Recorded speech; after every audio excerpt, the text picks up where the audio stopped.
Well, let's hear that interview we did on Primetime Live last night with Devin Borden, the winner of the opening night of the Fred Brown Field Classic last weekend at Grays Harbor Raceway. Hey, Devin Borden, congratulations. You won, was that the Friday night up at Grays Harbor Raceway? Right.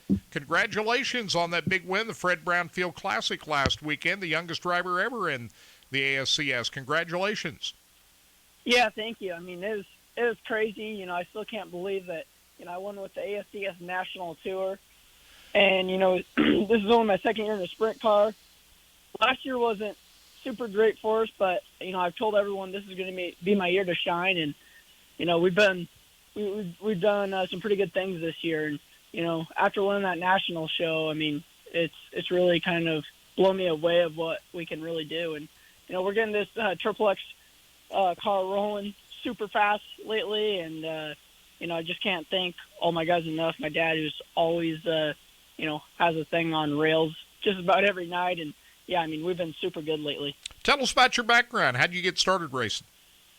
So it all started up with my dad. He actually raced sprint cars for I think it's about 16 years, all throughout the Northwest, pretty much where I'm racing now.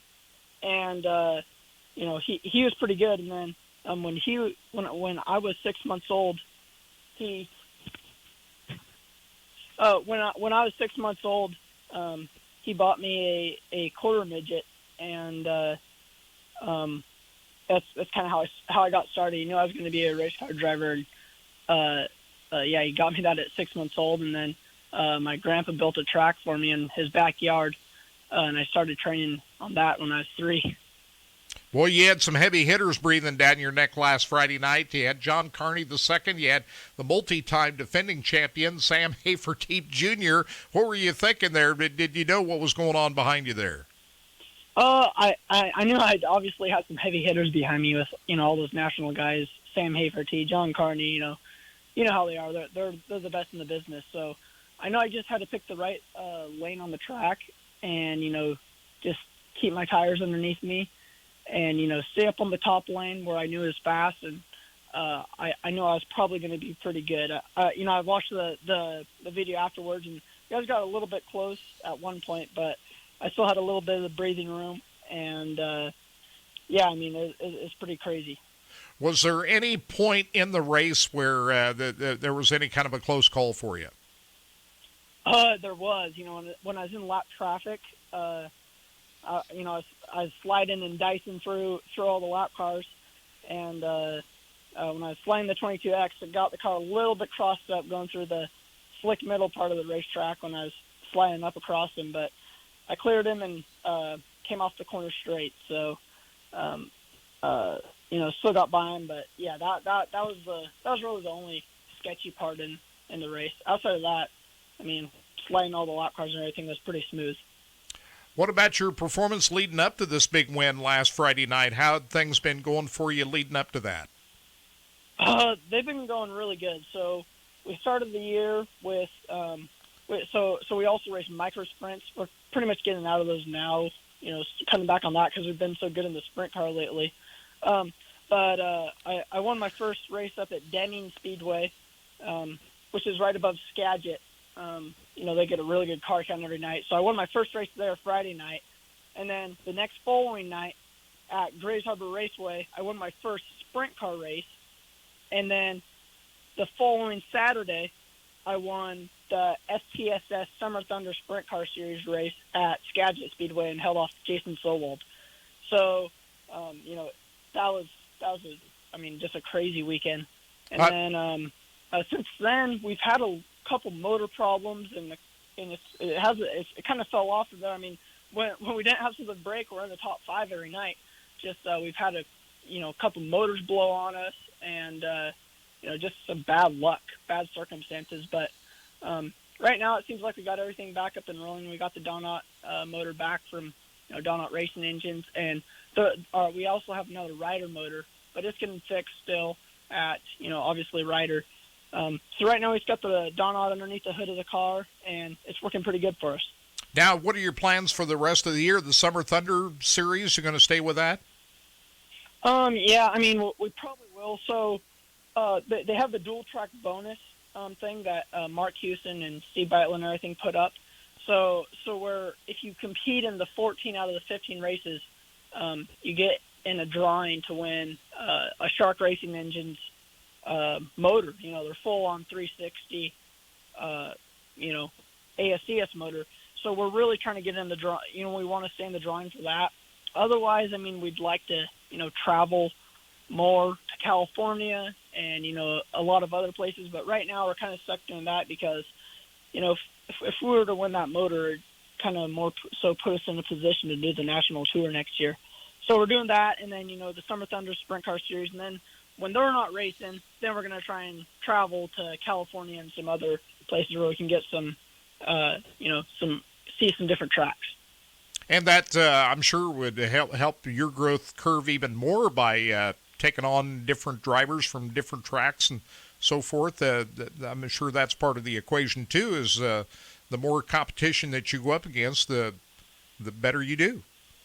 Absolutely. Especially when you get the national guys up here, it really makes you better, when you go back to racing all the locals because, you learn things just racing wheel to wheel with them that you wouldn't otherwise because these guys are the best in the business and you can see what they do and race with them and it just helps you grow as a driver and that's what we're really trying to do. The more I think the more tracks you get on, everything that you can everything you can learn one thing from one track and take it to another and just keep growing and getting better. So that's what we're doing. This coming Monday is night one of the whole Northwest Speed Week, and that's like 5 or 6 nights of racing.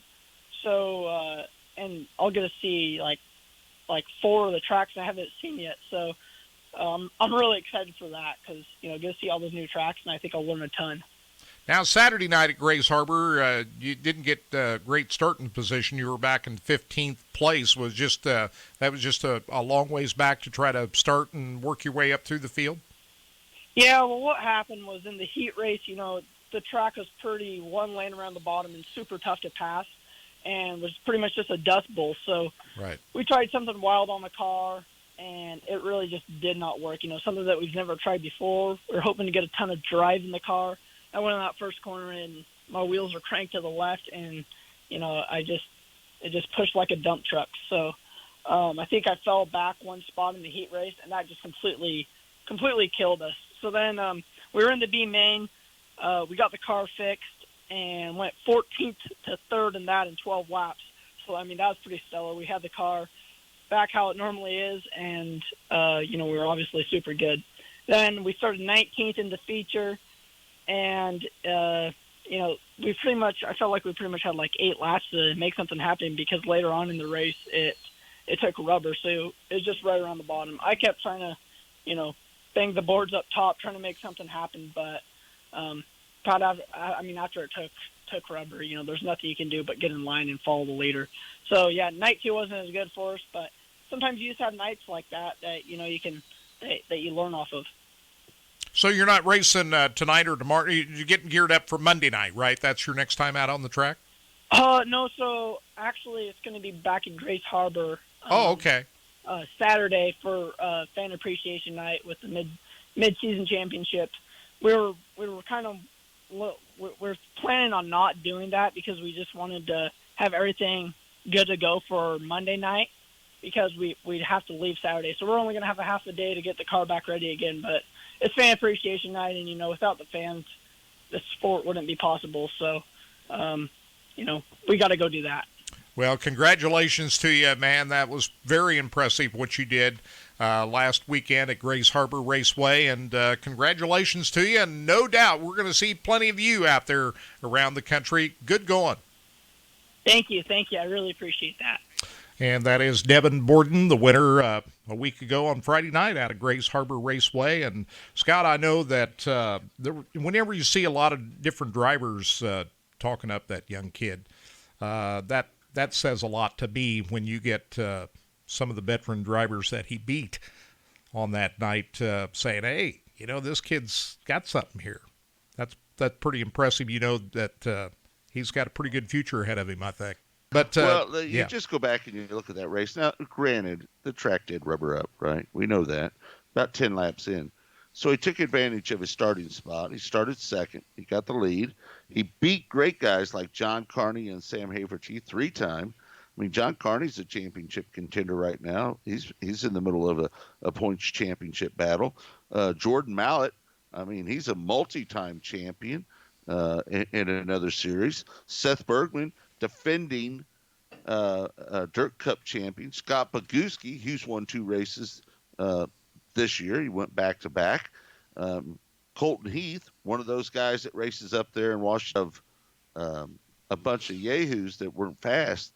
There's a bunch of fast cars behind him. And, yes, it took rubber. But you have to have the patience to be able to drive it, keep it in the rubber, don't slip up out of the rubber.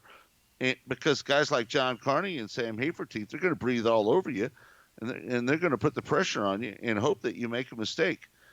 And to be honest with you, I'm not sure Devin would have won that race if that late caution didn't come out. They had that late caution come out, and Devin was better out there running by himself.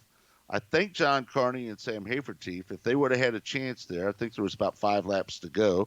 They closed up on Devin pretty quick once it took rubber. But I think because they were going to have to get through traffic, that's where John Carney and Sam Haverty, from their experience with the National Tour, might have been able to pounce on him and get around him.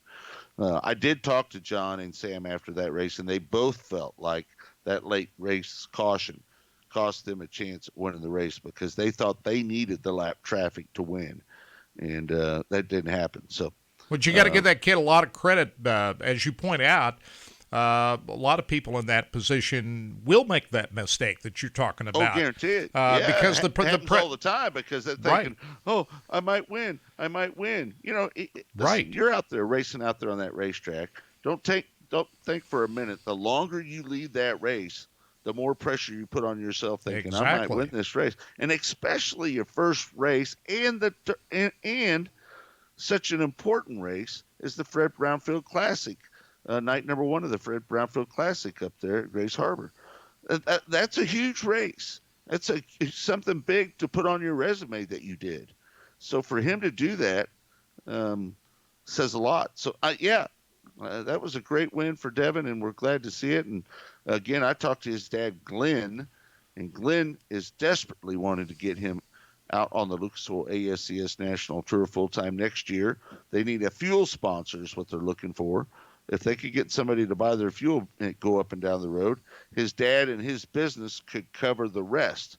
He says he doesn't have enough money or makes enough money to be able to send him up and down the road and buy his fuel. But he's got the cars, he's got the motors, he thinks he's got the rig and everything he needs to do what it takes to run up and down the road with the tour, but they just need a little help like with the fuel. So if you're a sponsor out there, and you're looking to help somebody out, you want to give them a credit card so they can buy gas going up and down the road or fuel, they would be a good one for you. Yeah, remember the name. By the way, we need a fuel sponsor too. Yeah, that would help out. Anybody wants to help the RacinBoys and get a little advertisement out of the RacinBoys with a fuel card, we'll take that as well. Yeah, we'll take that. No, I'm just going to say, remember the name Devin Borden because we haven't heard the last of this kid. I don't think so. He's a future star. I'm telling you, this kid's got what it takes.